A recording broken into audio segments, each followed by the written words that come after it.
Agora eu vou mostrar para você como personalizar o firmware do Arduino para a utilização no Lynx e interface com o sensor DHT11 para a leitura de umidade e temperatura.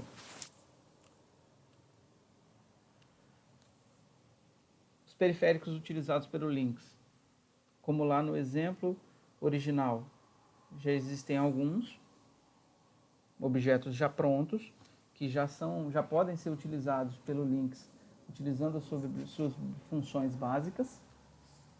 Vamos adicionar a biblioteca DHT para a interface com o sensor DHT11, que é o nosso objetivo de hoje.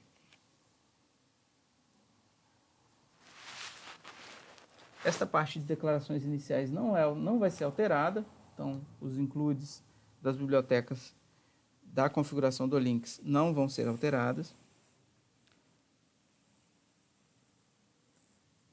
O Lynx Arduino Uno, Lynx Device, está ali também a declaração, e a declaração da nossa função de interface com o DHT. Como já foi mostrado anteriormente, esta função ela precisa ser criada aqui utilizando os padrões já definidos pelo desenvolvedor.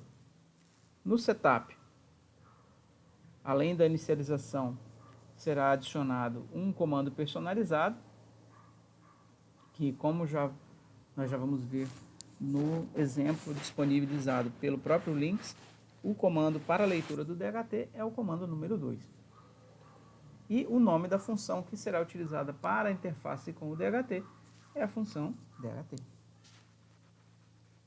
Dentro do loop não foi feita nenhuma alteração, pois a função check for command utilizará já poderá identificar o comando personalizado 2 para a execução da leitura do DHT.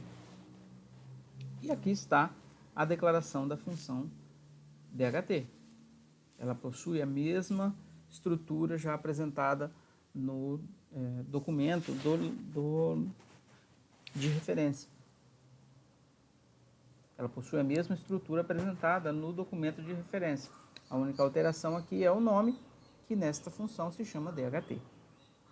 Mas possui o mesmo número de entradas e inclusive os mesmos nomes, para não confundir quem está acompanhando lá no documento.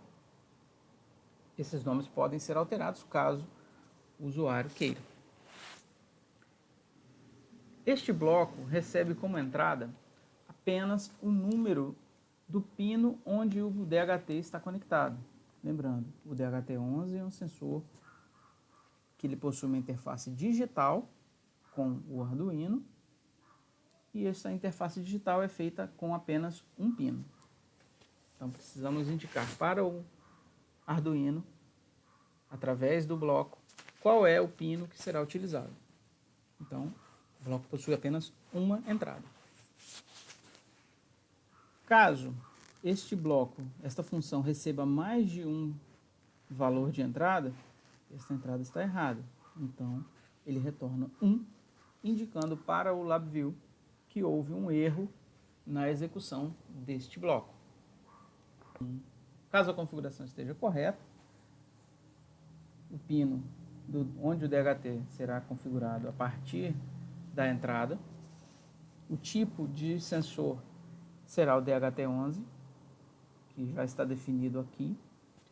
Caso queira se utilizar outro tipo de sensor, como o DHT22, que também utiliza a mesma biblioteca, simplesmente alteramos aqui de DHT11 para DHT22. Após estas declarações, é feito o instanciamento do objeto DHT, utilizando a biblioteca DHT. Após a inicialização, é feita a leitura da umidade, que será um valor entre 0 e 100. É feita também a leitura da temperatura em graus Celsius, sem valor nenhum entre os parênteses. Para a leitura da temperatura em Fahrenheit, entre os parênteses deve ser colocado um valor verdadeiro. Verifica-se aqui, neste caso, se algum dos valores não foi um valor válido. a biblioteca retorna um valor não numérico caso haja algum erro de conexão entre o DHT e o Arduino.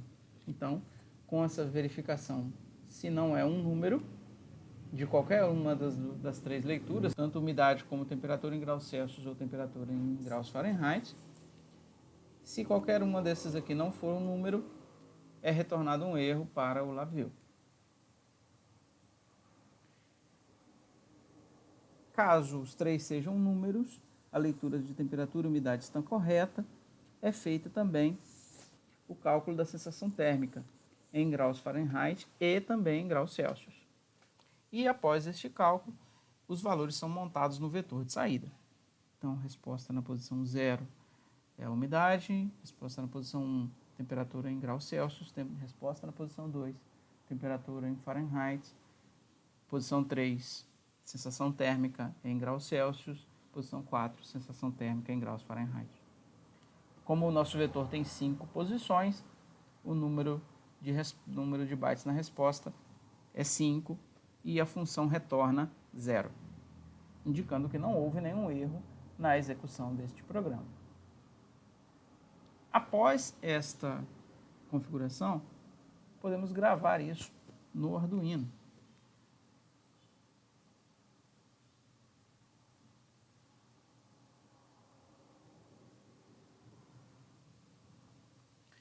E após esta gravação, podemos utilizar este firmware personalizado junto com o bloco do Lynx. E essa configuração conjunta nós vamos ver no próximo vídeo.